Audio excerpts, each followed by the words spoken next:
बोले भगवान के एक सखा है पोरबंदर के अंदर, जिनका नाम है सुदामा। सुदामा भगवान के परम भक्त हैं, लेकिन कभी भी भगवान से धन की कामना नहीं करी कि भगवान आप हमें धन दे दो। भगवान से कभी भी उन्होंने धन नहीं मांगा। अच्छा, जिनको भगवान चाहिए वो धन नहीं मांगते, और जिनको धन चाहिए होता है वो भगवान को नहीं मांग पाते। दोनों में परस्पर विरोध होता है। धन की इच्छा कभी सुदामा के मन में नहीं आई, लेकिन सुदामा जी की जो पत्नी है ना, वो धन की इच्छा करती है। धन चाहिए, हमारे इतनी संतानें हैं, कैसे उस धन का हमारे घर में धन हो, कैसे इनका पेट पालन होगा। सुदामा जी को बार बार समझाए, सुदामा जी से कहे कि आपके तो भगवान मित्र हैं, सखा हैं, आप कभी जाओ ना भगवान के यहाँ पर और जाकर के भगवान को दर्शन करके आ जाओ। यूं भी नहीं कहा कि धन मांग करके आ जाओ। पत्नी जानती है कि भगवान अगर इनकी दशा देख लेंगे ना तो खुद ही कुछ न कुछ तो दान कर देंगे।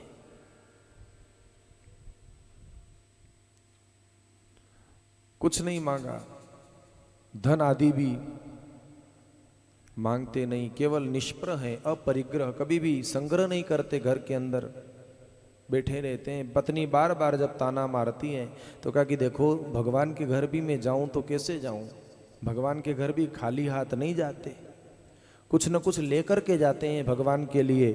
भगवान के घर अगर कोई खाली जाता है ना तो उसको खाली ही लौट करके आना पड़ता है। बोले कुछ भी भगवान के यहाँ लेकर के आए। बोले भगवान को और क्या दें? कहा कि कुछ भी चावल चढ़ा दो, भगवान के लिए कहा गया। अगर हवन सामग्री नहीं हो, पूजन सामग्री नहीं हो तो केवल भगवान को चावल चढ़ा दें, इतने से भी भगवान कृपा कर देते हैं। सर्वा भावे अक्षतम समर्पयामि, कुछ नहीं मिले तो केवल चावल चढ़ा दो तो भी भगवान खुश हो जाते हैं।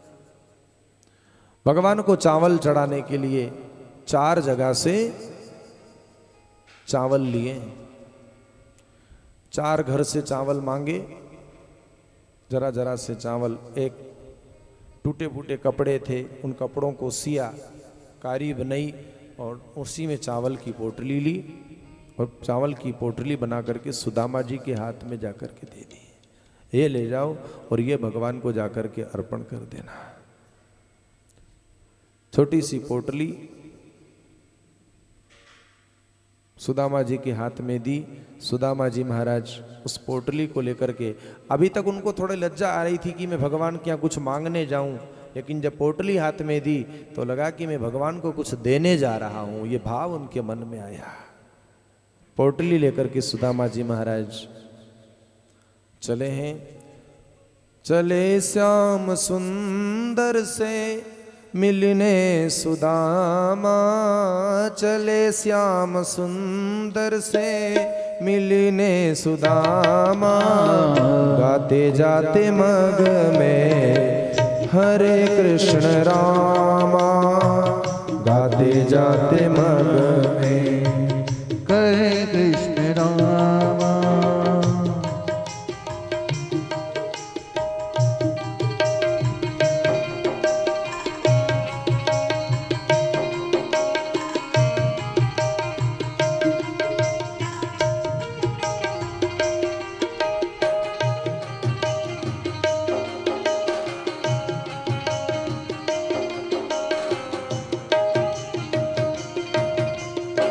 श्री कृष्ण गोविंद हरे मुरारे, श्री कृष्ण गोविंद हरे मुरारी, हे नाथ नारायण वासुदेव, हे नाथ नारायण वासुदेवा।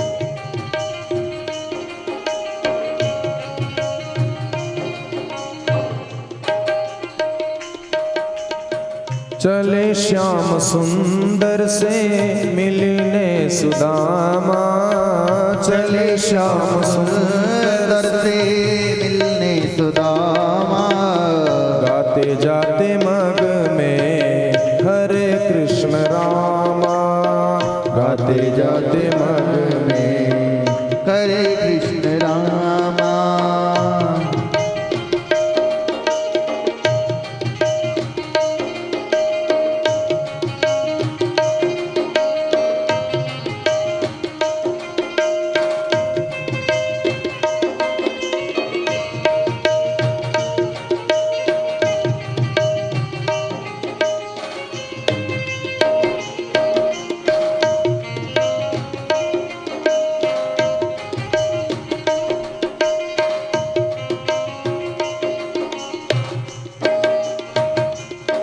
बोली सच्चिदानंद भगवान की। सुदामा जी भगवान के लिए एक पोटली लेकर के चल रहे हैं। भगवान को पोटली चावल की भरी हुई है, भगवान को देने के लिए जा रहे हैं। माघ शुक्ला सप्तमी तिथि के दिन सुदामा जी महाराज भगवान का दर्शन करने निकले। एक बहुत बड़ा कांटा पैर में लगा और शरीर में कोई ताकत तो थी नहीं, भूखे रहना पड़ता था कितने दिनों तक, तो बेहोश हो गए। भगवान ने गरुड़ जी को भेजा, द्वारिका के द्वार पर ले जा करके खड़ा कर दिया।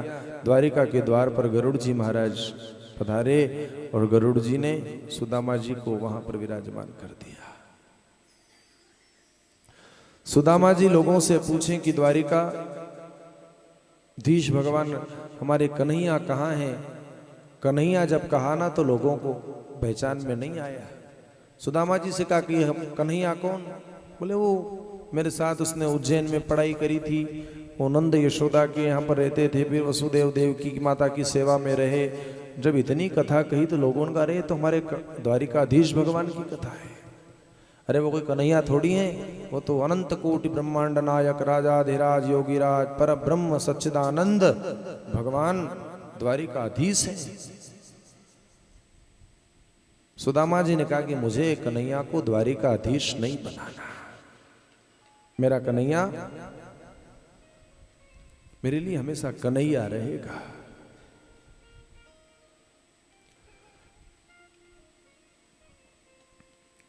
भगवान द्वारिकाधीश का चिंतन करते करते मां रुक्मणी जी के महल पर सुदामा जी महाराज पधारे। सुदामा जी को जब द्वारपालों ने देखा, ये द्वारपाल कौन है?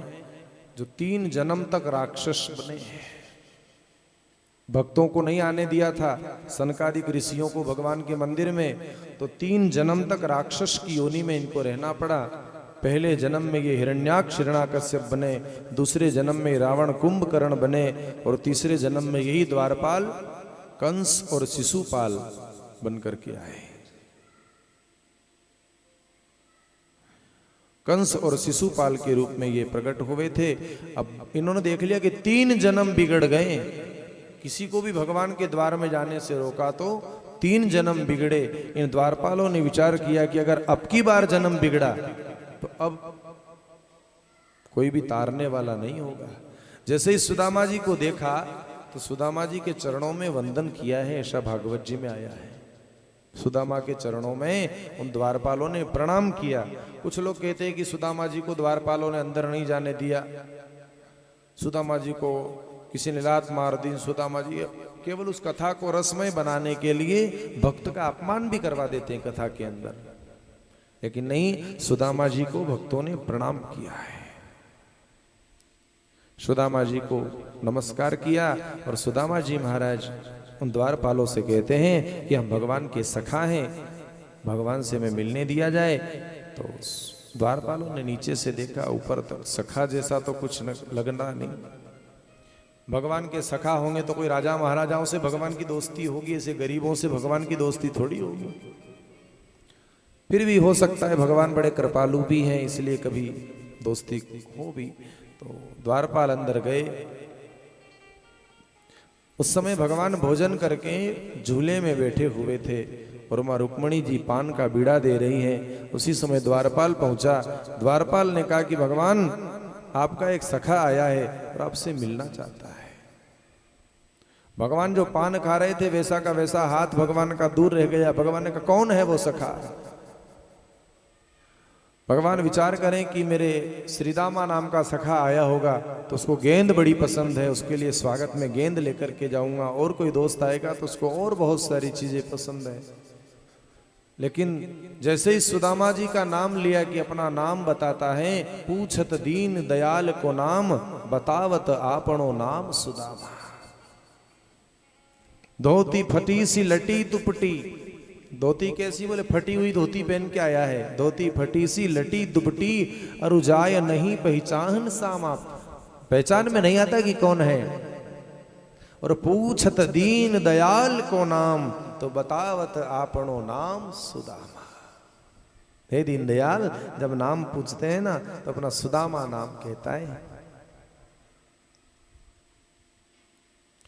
जैसे ही सुदामा जी का नाम सुना, झूले से भगवान कूदे। और भगवान ऐसे कूदे हैं कि जो 7 पेड़ी लगती है, 7 सीढ़ियां चढ़नी पड़ती है भगवान के मंदिर में जाने के लिए, 7 सीढ़ियों को भगवान एक साथ कूद गए। इतने जोर से सुदामा से मिलने के लिए भगवान दौड़े। कहीं भगवान का पीताम्बर गिर गया, कहीं भगवान की माला गिर गई, कहीं भगवान का मुकुट गिर गया, कहीं भगवान के आभूषण गिर रहे हैं। और भगवान सुदामा आ गया, सुदामा आ गया, सुदामा आ गया, बड़े आनंदित होकर के दौड़ते हुए जा रहे हैं। रुक्मणी मैया देख रही है, उद्धव जी महाराज देख रहे हैं, समस्त यादव लोग देख रहे हैं कि भगवान को ऐसा कौन प्रिय आ गया कि भगवान ने आज दौड़ लगा दी। ऐसा कौन महान पुरुष आया है? भगवान दौड़ रहे हैं स्वयं, सभी पीछे पीछे भगवान के दौड़ रहे हैं। आगे आगे भगवान, पीछे पीछे भगवान की समस्त रानियां पटरानियां, भगवान के सखागण मित्र वृंद, मंत्री संतरी सब पीछे दौड़े। सारे प्रोटोकॉल भगवान ने तोड़ दिए और सुदामा जी से मिलने के लिए भगवान द्वार पर आए। तब तक देखा कि सुदामा जी वहां से जा चुके हैं, क्योंकि सुदामा जी ने देखा कि थोड़ी देर हो गई, अभी तक दूत आया नहीं। तो सुदामा जी चले गए कि मुझ जैसे गरीब को क्या कोई अपना दोस्त बनाएगा। ऐसा कि सुदामा जी वहां से जाने लगे। उसी समय सुदामा जी को जाते हुए पीछे से देखा। अरे सुदामा, सुदामा आ जाओ सुदामा। बार बार सुदामा जी का स्मरण किया और सुदामा जी के पास जाकर के हृदय से लगा लिया सुदामा को, अपने गले से लगाया सुदामा जी को। और भगवान अपना सुदामा जी का हाथ पकड़ करके लेकर के आए घर के अंदर। और सुदामा जी को भगवान ने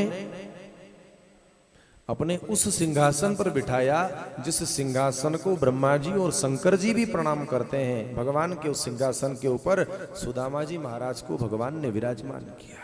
बोली भक्तवत्सल भगवान की।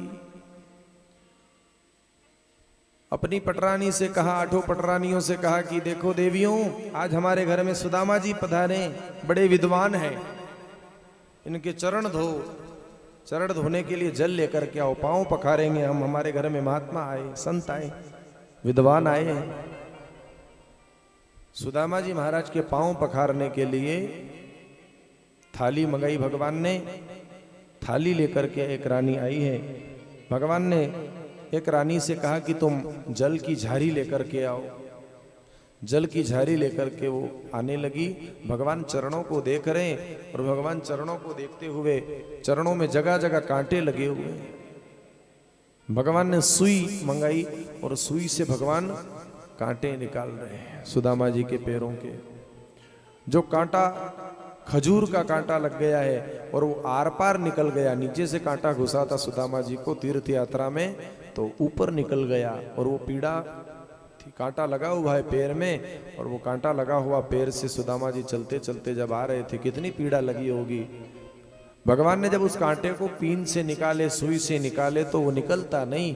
तो भगवान ने अपने दांतों से उस कांटे को खींचा और वो कांटा खींच लिया।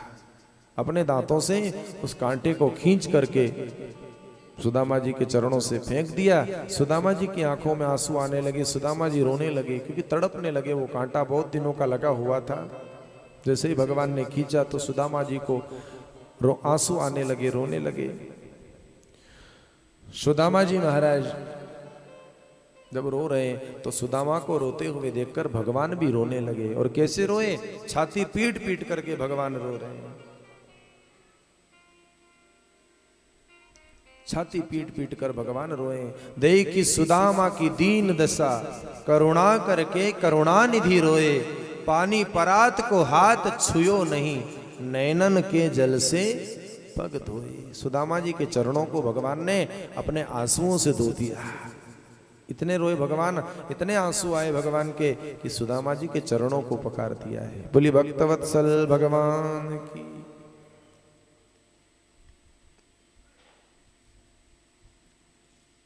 सुदामा जी महाराज को अनेक प्रकार का ऐश्वर्य आज प्राप्त हुआ भगवान के चरणों में बैठकर। सुदामा जी महाराज को भगवान ने स्नान कराया, सुंदर वस्त्र आभूषण धारण कराए। भोजन करने भगवान सुदामा जी को ले जाते हैं और भोजन करते करते चर्चाएं चलती हैं। भोजन करते करते बातें होती हैं। भगवान बात कर रहे हैं सुदामा जी से कि हमारे गुरुकुल के दिन भी क्या दिन थे। गुरुकुल के दिनों की कितनी महिमा। एक दिन उज्जैन के अंदर जब हम पढ़ रहे थे उस समय पूर आया, पानी का बहुत बड़ा पूर आया और हम कितने फंस गए थे। उस दिन गुरुजी के लिए हवन के लिए लकड़ी लेकर के जाना था हमको। आज भी नारायणा गांव के अंदर भगवान कृष्ण सुदामा की वो बांधी हुई लकड़ियों का गट्ठर आज भी मिलता है। अब वो लकड़ियां हरी हो गई हैं, आज भी वो लकड़ी सूखी नहीं है। भगवान का स्पर्श हो गया है ना उन वृक्षों को, तो लकड़ियां कैसे सूख सकती है। आज भी वो 5000 साल की वो बंधी हुई गठरियां आज भी नारायणा धाम में जब हम जाते हैं तो दर्शन करने को मिलती है।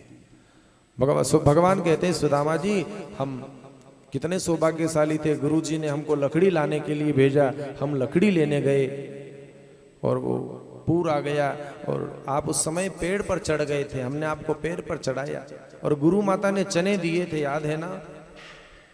सुदामा जी का क्या ऐसी बात करे, बार बार इस बात को बदलते, दूसरी कोई बात कर ले। भगवान का नहीं नहीं, बात अधूरी थोड़ी छोड़नी। सुदामा जी को शर्म आ रही है कि बचपन की बात अगर ये रानियों के सामने कह देगा ना कि मैं तो चने ऐसे खा गया था तो मेरी बदनामी हो जाएगी, तो उस बात को पलटा रहे सुदामा।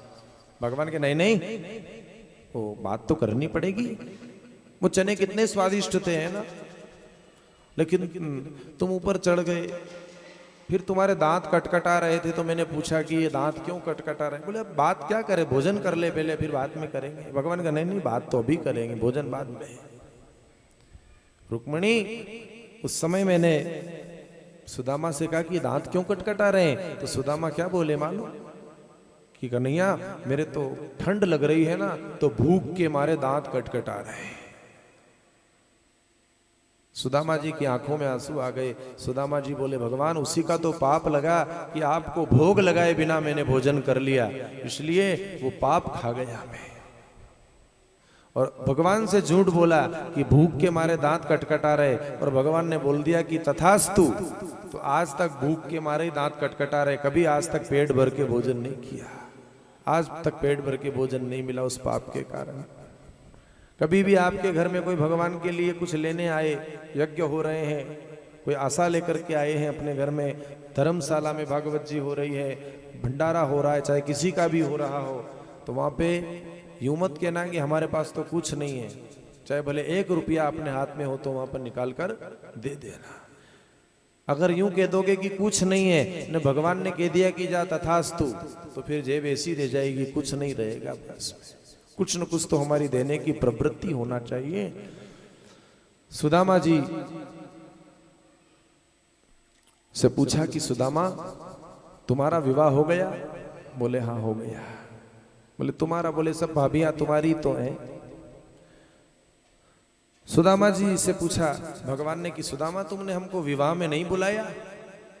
तो सुदामा जी महाराज बोले कि भगवान आपके तो खर्चे बहुत बड़े बड़े हैं, आप अकेले थोड़ी आते हो। अगर भगवान द्वारिकाधीश को कोई विवाह में बुलाए तो भगवान द्वारिकाधीश अकेले जाएंगे क्या? 56 करोड़ यादव उनके पास जाएंगे, कितने देवी देवता उनके साथ जाएंगे, इतने सबका खर्चा करूंगा तो फिर मेरे मेहमान जो हैं तो भूखे ही चले जाएंगे, हमारे पास इतनी संपत्ति थोड़ी। लेकिन कन्हैया आपने भी हमें नहीं बुलाया, कन्हैया तुमने मुझे क्यों नहीं बुलाया? तो भगवान कहते हैं कि अब क्या बताऊं, मेरी शादी का तो मुझे ही मालूम नहीं था। सुबह 10 बजे तक तो मालूम ही नहीं कि आज मेरी शादी है, और शाम को 4 बजे लाड़ी घर आ गई रुक्मणी जी। अब कैसे बुलाता, इतनी जल्दी जल्दी में किसी को बुला ही नहीं पाया। दोनों हंसने लगे। भगवान ने कहा कि भाभी ने मेरे लिए क्या भेजा है, कुछ भेजा है क्या? जब भी अपने यहाँ कभी कोई रिश्तेदार आते हैं मिलने वलने वाले, तो कुछ ना कुछ भेजते हैं, अपनी भारतीय परंपरा। कभी कोई पापड़ भेजते हैं, कुछ अचार भेजते हैं। तो ये भाभियाँ जो होती हैं ये प्रेम भेजती हैं। वो कोई पापड़ अचार ये मिठाई ये कुछ कोई थोड़ी होता है, केवल प्रेम होता है। वो कहा कि मेरी भाभी ने मेरे लिए कुछ भेजा कि नहीं। अब सुदामा जी वो पोटली को छुपा रहे हैं। सुदामा जी विचार कहे कि यहाँ 56 भोग भगवान जिमा रहे, या मुट्ठी भर चावल भगवान को मैं कैसे दूं कि मुट्ठी चावल दिए। अपनी दरिद्रता को छुपाने का प्रयास कर रहे हैं। भगवान ने कहा कि सुदामा याद करना उस दिन को, उस दिन गुरु माता ने तुम्हें चने दिए और वो चने छुपा लिए थे। आज भाभी ने चावल दिए हैं, वो चावल छुपा रहे हो। उस दिन वो पोटली इतनी महंगी पड़ी, तो ये पोटली कितनी महंगी पड़ेगी। सुदामा जी से चावल की पोटली छीनी। भगवान ने जैसे ही गठान खोली और भगवान ने जब चावल को देखा तो भगवान की आंखों में आंसू आ गए। रुक्मणी माँ को लगा कि भगवान गरीबी को देख करके हंस रहे हैं, गरीबी को देखकर भगवान दुखी हो रहे हैं। माँ रुक्मणी ने भगवान का हाथ पकड़ा। भगवान कोई बात नहीं होता है। भगवान ने कहा मुझे कोई गरीबी के लिए संकोच नहीं हो रहा रुक्मणी, मुझे तो इन चावलों को देख करके माँ जसोदा जी याद आ गई। यशोदा मैया ऐसे ही चावल बनाती थी और चावल को दूध में बनाती थी, खीर बनाती थी, और शरद पूनम के दिन रात भर ठंडी करती थी उस खीर को, और सुबह सुबह हम ठंडी ठंडी खीर खाते थे, तो क्या आनंद आता था। भगवान ने कहा कि आज यशोदा मैया का जैसे याद आई तो भगवान वो कच्चे चावल ही खाने लगे। भगवान ने एक मुट्ठी भरी और भगवान मुट्ठी को लेकर के चावल खाने लगे। पहली मुट्ठी जब चावल की भगवान ने खाई, पहली मुट्ठी जब भगवान ने चावल की जीमी, तो अपने ही जैसा वैराग्य, अपने ही जैसा राज्य, अपने जैसा ज्ञान, अपने जैसा साम्राज्य सुदामा जी को दे दिया। जैसी भगवान की द्वारिका बनी, एक आदेश पर विश्वामित्र जी गए और सुदामा जी की पुरी में भेंट द्वारिका की रचना करी है। आज भी मूल द्वारिका तो डूबी हुई है, भेंट द्वारिका में ही भगवान के दर्शन होते हैं, जो सुदामा जी को भेंट करी थी बना करके। दूसरी मुट्ठी भगवान ने जीमी तो अपने से भी ज्यादा अपने भक्तों का मान बढ़ा दिया। सुदामा का मान अपने से भी ज्यादा कर दिया। अस मोरे मन भा विश्वासा, राम ते अधिक राम कर दासा। भगवान के भक्त भगवान से भी बड़े होते। सुदामा जी महाराज देख रहे हैं, भगवान तीसरी मुट्ठी जीमने लगे। रुक्मणी मैया आई है, हाथ पकड़ लिया भगवान का कि भगवान आप अकेले ही जीमोगे, थोड़ा हमको भी तो भोजन कराओ, हमको भी प्रसाद दो। रुक्मणी मैया जानती है कि अगर तीसरी मुट्ठी जो इन्होंने जीम ली तो 16,000 पटरानियों को भी सुदामा को दे देंगे। हमारे बने बड़े दयालु हैं। सभी रानी पटरानियों ने सुदामा जी के यहाँ का भोजन किया। अब सुदामा जी के घर का भोजन स्वयं लक्ष्मी नारायण भगवान ने कर लिया। अब जब लक्ष्मी नारायण जिसके घर में जीम ले, उसके घर के कभी दरिद्रता रह नहीं सकती। सुदामा जी परम संपन्न हो गए। रात्रि विश्राम हुआ, सुदामा जी का खूब मान मनवार करा। सुदामा जी विचार करे कि इतना ये लाड़ कर रहा है, इतना ये प्रेम लुटा रहा है, अगर मैं इसे आज कहूंगा जाने का तो ये न जाने कितने दिनों बाद जाने देगा। तो सुदामा जी ने कहा कि आज से ही कहना प्रारंभ कर दूं। सुदामा जी ने जैसे ही भगवान से जाकर के पूछा कि भगवान अब जाता हूं, अब आज्ञा प्रदान करो, अब मैं जाऊं। भगवान ने और कुछ दिन बोले नहीं नहीं बस अब जाऊं। तो भगवान ने कहा ठीक है जाओ। और सुदामा जी विचार गए कि कितनी निष्ठुरता से कह दिया कि जाओ। मुझे तो लगता था कि 8-10 दिन तो कम से कम रखेगा ये मुझे, लेकिन अभी कह दिया कि जाओ आप। तो सुदामा ने कहा कि अगर मैं 2-4 दिन यहाँ रह लेता ना तो ये हाथ पैर थोड़े जो चिपक गए हैं ये थोड़े खुल जाते, थोड़ा अच्छा खाने पीने को मिलता तो शरीर थोड़ा स्वस्थ हो जाता। लेकिन सुदामा ने कहा कि कोई बात नहीं, अगर तू बोले तो और मैं रुक भी सकता हूं। भगवान ने कहा नहीं, मैं बोल ही नहीं रहा हूं कि तुम रुको, तुम तो जाओ, क्या करे रोज। बोले मेहमान आए हैं तो कोई अच्छी ज्यादा कोई बड़ी बात नहीं, पहले दिन का पामणा ने दूजे दिन का पई ने तीजे दिन भी नहीं जावे तो बाकी मती तीजे दिन तो फिर केवा बाबूजी खेते बो हवे खेते पधारो मां ध्यान रखजो। तीजे दिन भी अगर पामणा नहीं जाए तो फिर पामणाओं की क्या गति होती है। सुदामा जी से कहा कि आप पधारो अपने घर। सुदामा जी ने कहा कि अब जाना भी पड़ेगा। जैसे ही सुदामा जी धीरे धीरे पैर भाभी के पैर लगे, भाभी जाऊं मैं तो भाभी भी के जाओ, आपका भैया ने रोकी रात में कस्तर रोक ला, आपने जाओ। रुक्मणी भाभी भी नहीं रोके। अब सुदामा जी जाने लगे। जैसे ही द्वार के बाहर हुए, पीछे पीछे पलट के देखें कि कभी रोक ले भगवान तो रोक ले। 8-10 कदम चले और भगवान ने रोक लिया कि अरे सुदामा रुको रुको रुको। सुदामा जी समझ गए कि मैं समझता था कि मजाक करेगा, मजाक कर रहा है, आज मुझे रोकेगा। जैसे ही पलट के गए, सुदामा जी से कहा कि अरे सुदामा, ये जो धोती कुर्ते पहन रखे हैं ना, ये कपड़े तो मेरे हैं, तुम्हारे वो फटे टूटे कपड़े तो अंदर पड़े, वो ले जाओ, वो कौन पहनेगा हमारे यहाँ, हमारे तो आते ही नहीं, वो तुम्हारी धोती पहनो, हमारे कपड़े दे दो वापस। सुदामा जी से कपड़े भी उतरवा लिए। सुदामा कहें कि इतना कंजूस आदमी कभी नहीं देखा कि कपड़े, कौन सी कमी है इसकी द्वारिका के अंदर, एक जोड़ कपड़ा मैं ले जाता तो क्या कमी आ जाती। मन ही मन के अंदर भगवान को भला बुरा भी कह रहे हैं सुदामा। कपड़े उतार दिए। सुदामा जी के गले में एक चैन पहना दी थी, भगवान ने स्वागत किया था उस समय। तो सुदामा जी ने वो कपड़े में छुपा ली कि कभी ऐसे छुपी रहेगी ना, तो कभी इसका दो टुकड़ा बेच देंगे तो धन संपत्ति की वृद्धि हो जाएगी घर के अंदर। तो जैसे ही वापस पलट के गए, 8-10 कदम गए, भगवान ने कहा ए सुदामा रुक, ये चैन तो मेरी है, ये चैन दे दे। सुदामा का इतना कंजूस, जहां आपकी दीवालें तक सोने की हैं, जिस सोने की द्वारिका में, वहां जरा सी चैन अगर मैं ले जाऊंगा तो कौन सा बड़ा इसके ऊपर पहाड़ टूटेगा। चैन भी भगवान ने छीन ली। मानो भगवान चैन को छीन लेते हैं। चैन छीन ली भगवान ने। सुदामा का आप कहीं भी ले जा रहा हूं थारे घर को, अब तो बोल ही दिया उसने, अबे मत बुला जा को दिन।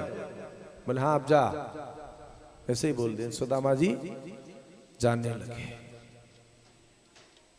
आठों पटरानियां ये व्यवहार देख करके बड़ी चिंतित है। आठों पटरानियां ने ऊपर बुलाया भगवान को, बैठो भगवान, यहाँ आपके घर में कोई कपड़ों की कमी है कि सोने चांदी की कमी है, एक पतली सी चेन बापड़ा वो ले जाता तो क्या हो जाता उसके यहाँ। एक जरा सी चेन अगर वो ले जाता तो क्या फर्क पड़ जाता है। कपड़े अगर वो ले जाता तो क्या फर्क पड़ जाता, चले जाने देते। भगवान ने कहा कि देखो, जब से ये घर से निकला है ना, सुदामा आया है, तब से लेकर के अब तक उसकी पत्नी ने एक बूंद भी पानी का पिया नहीं। पंथवारी माता से प्रार्थना करी कि हे पंथवारी माता, मेरे पतिदेव तीर्थ गए हैं और जैसे गए हैं वैसे के वैसे आ जाएंगे, तो जाकर के उनको देख करके मैं फिर जल ग्रहण करूंगी। उसने क्या मन्नत करी कि जैसे गए हैं वैसे के वैसे वापस आ जाएं तो फिर मैं जलपान करूंगी। अब जैसा जैसा आया वैसा का वैसा भेजना पड़ेगा। अगर 2-4 दिन सुदामा को रोक लेते तब तक वो तो बेचारी मरी जाती, इसलिए सुदामा को भेजना बहुत जरूरी था। और उसने मन्नत भी तो ली है। आप भी तो गाते हो, जब अपने गांव में तीर्थ की बस आती है और सास ससुर जी जब जाते हैं तीर्थ, पति देव जब तीर्थ जाते हैं, तो ये माताएं पंथवारी माता को पूजने जाती हैं, पगलिया मांडे वहां पे ने क्या बोलती, गंगा जी, जैसा क्या वसा मेल मारी चरणी गंगा रे दोरे। तो फिर क्या करते मालूम है, आप गंगा माता सुन लेती है कि हाँ बेचारी कही रही, वना हाँ पिड़िया गया, वना हाँ पिड़िया मेल मारी जरणी। अरे मार तो ठंड भरा छाटा लागलू मु तो कोई नहीं आपड़ू, पाछा आई जा, वना आपड़िया घरे आई जा। ऐसा मत गाना कभी गाँव पसंद तो, जैसा क्या वसा जाई जाएगा। तीर्थ तीर्थ जाओ ना तो कभी किसी को बता के नहीं जाना। द्वारिकाधीश कहते कभी तीर्थ जाओ ना तो कभी किसी को बता के नहीं जाना चाहिए, तुरंत जाके आ जाना चाहिए। तीर्थ जाते तो क्यों नहीं बताना चाहिए? कभी भी कोई द्वारिका जाते हैं ना तो बता के नहीं जाते कि हम द्वारिका जी जा रहे हैं, पाप लगता है। क्योंकि जो द्वारिका जी, अगर आप कह दोगे कि ले मैं भी द्वारिका जी जा रहा हूं, तो एक व्यक्ति कहेगा कि वाह तू अकेलो मत जा, मैं भी आऊंगा, मैं भी चलूंगा तुम्हारे साथ। वाह, अब फिर जैसे ही आप कहोगे बोलो कल चलना, बोलो कल तो नहीं, फिर 2-4 दिन बाद चला अपन, इतने में तीसरा फिर आ जाएगा चल मैं भी चलूंगा, वह फिर 7-8 दिन बाद चला, तो ये सबके काम आते जाएंगे, धीरे धीरे जो जाना है ना वो बंद ही हो जाएगा। इसलिए किसी को बता के नहीं जाना, अपनी मर्जी से तुरंत जाके आ जाओ, दर्शन के लिए किसी को पूछना नहीं। सुदामा जी जब घर गए तो देखा कि सुंदर महल बन गया है, बच्चे घोड़ा गाड़ी लेकर के खेलने गए, सुशीला जी ने स्वागत किया। सुदामा जी ने कहा कि ये बच्चे कहाँ गई है, अपनी कुटिया कहाँ गई? तो सुशीला जी बोली कि आप तो वहां चले गए थे और रात को ही भैया भाभी यहाँ गए थे, भाभी रुक्मणी और भगवान द्वारिकाधीश रात को आए, आप तो रात वहां रुके और वो रात अपने यहाँ रुके। एक विश्वकर्मा नाम के सेवक को भगवान ने बुलाया और एक रात के अंदर ये पूरी द्वारिका निर्माण करा दी।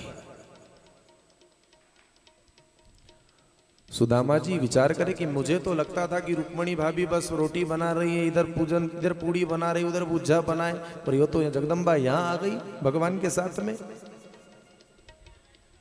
अब सुदामा जी को विश्वास हो गया कि अकेले द्वारिका में ही भगवान नहीं है, जा देखूं वहां तू को तू। भगवान दिन रात सुदामा के साथ वहां रहे, लेकिन दूसरा रूप बना करके भगवान ने यहां भी लीला कर दी। सुदामा जी को सुंदर कपड़े देने लगी पटरानी। तो सुदामा जी ने कहा कि मुझे अब अच्छे कपड़े नहीं पहनने। बोले भोजन कर लो अच्छा। बोले अच्छा भोजन भी नहीं करना, जरा से वही चावल पहले वाले में खाऊंगा जो पहले रोज भोजन होते थे। अच्छे कपड़े भी नहीं पहनना। बोले क्यों नहीं पहनना? बोले भगवान ने प्रसाद दिया है, जब मैं द्वारिका से चला ना तो भगवान ने यही फटे पुराने कपड़े मुझे वापस दिए थे, तो अब मैं, भगवान ने जब प्रसाद में फटे पुराने कपड़े दिए तो अब मैं नए नए कपड़े पहन के क्या करूंगा? मुझे तो यही फटे पुराने कपड़े पसंद हैं। और उसी पीपल के पेड़ के नीचे जाकर के बैठ गए और भगवान का भजन करने लगे। कहा कि अब तुमने धन की इच्छा, मुझे थोड़ी थी, धन की इच्छा तो तुम्हें थी, तुम्हें तुम्हारा धन मुबारक हो, मुझे मेरी भक्ति। सुदामा जी महाराज बैठ जाते हैं। ओम नमो भगवते वासुदेवाय, ओम नमो भगवते वासुदेवाय, ओम नमो भगवते वासुदेवाय, ओम नमो भगवते वासुदेवाय, ओम नमो भगवते वासुदेवाय, ओम नमो भगवते वासुदेवाय, ओम नमो भगवते वासुदेवाय, ओम नमो भगवते वासुदेवाय।